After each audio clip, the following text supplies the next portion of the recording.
بسم اللہ الرحمن الرحیم الحمد للہ رب العالمین والعاقبۃ للمتقین الصلاۃ والسلام علی سید الانبیاء والمرسلین اما بعد فاعوذ باللہ من الشیطان الرجیم بسم اللہ الرحمن الرحیم رب اشرح لی صدری ویسر لی امری واحلل عقدۃ من لسانی یفقہوا قولی ربی یسر ولا تعسر وتمم بالخیر وبک نستعین الصلاۃ والسلام علیک یا سیدی یا رسول اللہ، الصلاۃ والسلام علیک یا سیدی یا حبیب اللہ۔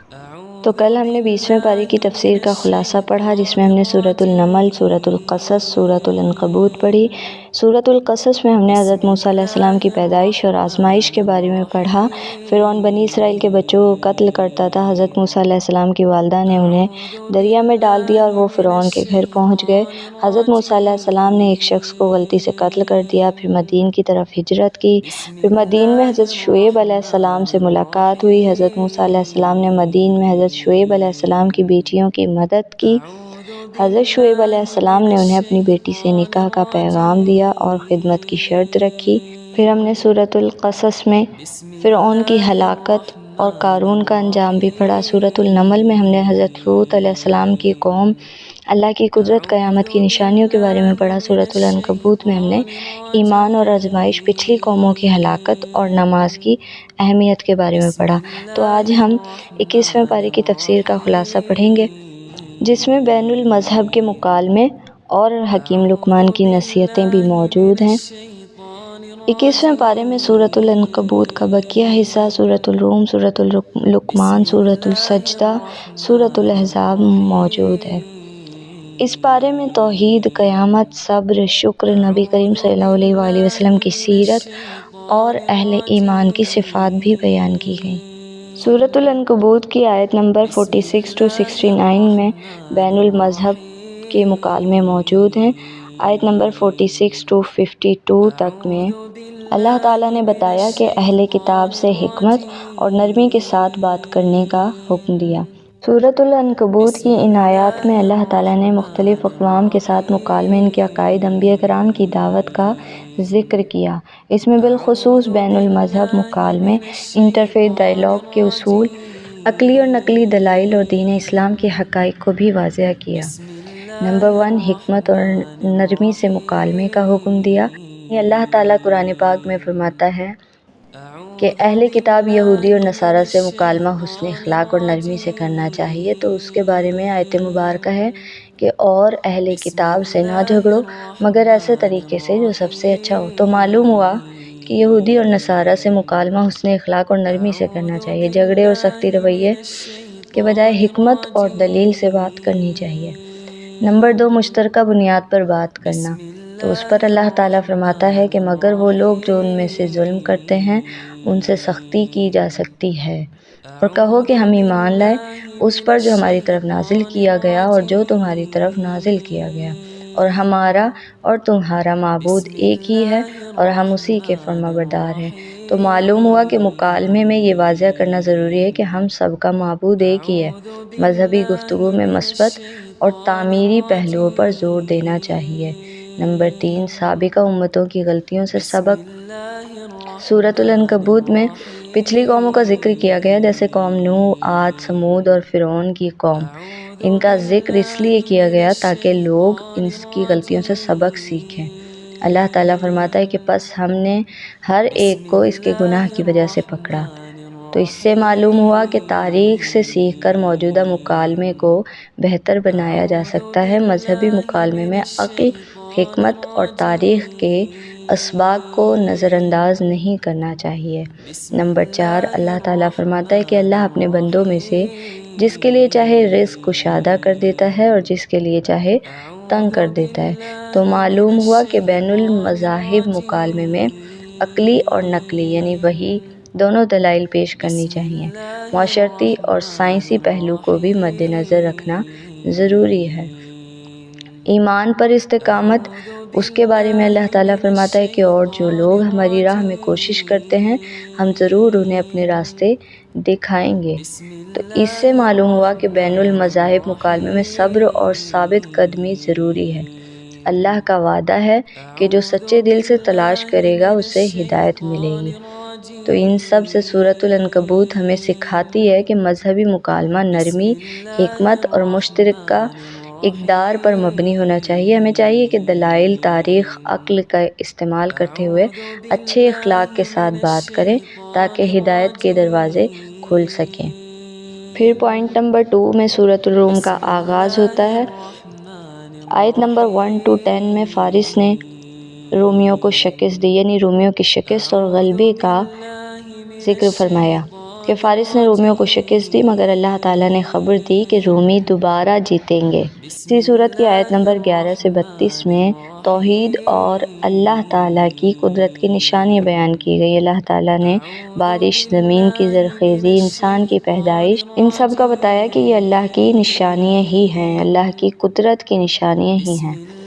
قیامت کے دن اور جزا و سزا، آیت نمبر 33 سے 60 تک میں اللہ تعالیٰ نے نیک لوگوں کے لیے جنت کا حکم فرمایا اور سرکشی لوگوں کے لیے عذاب کی وعید کی۔ اور یہ ہم پہلے بھی پڑھ چکے ہیں کہ نیک لوگوں کے لیے، اچھے لوگوں کے لیے، مومنوں کے لیے اللہ تعالیٰ نے جنت کی بشارت دی، اور مجرموں، سرکش لوگوں کے لیے، منافقوں کے لیے عذاب کی وعید کی گئی۔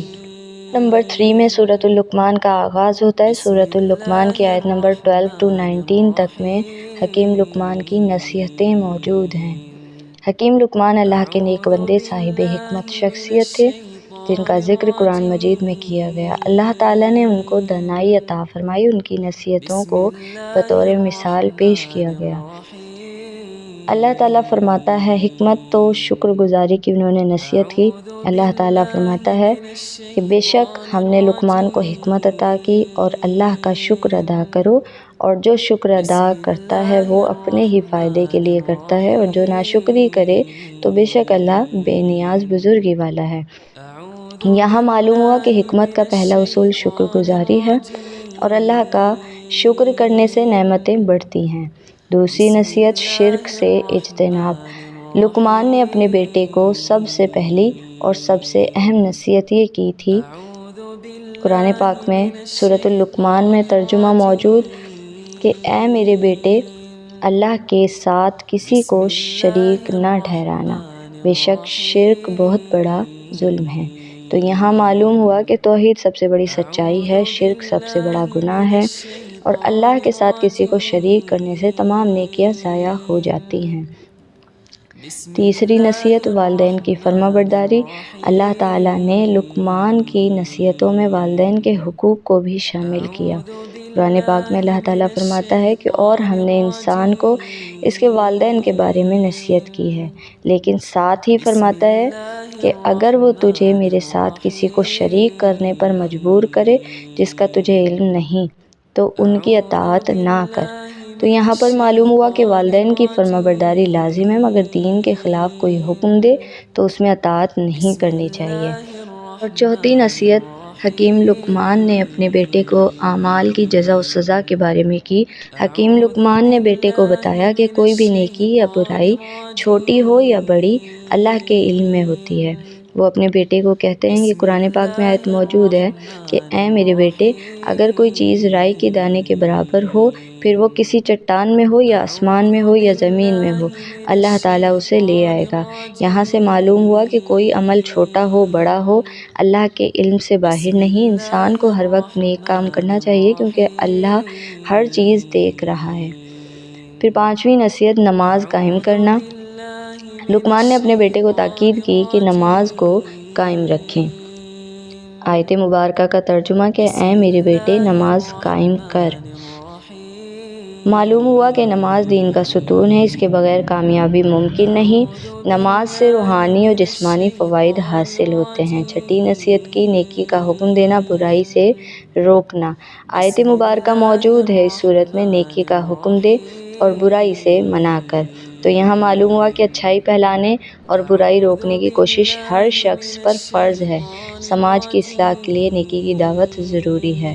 ساتویں نصیحت صبر اختیار کرنا۔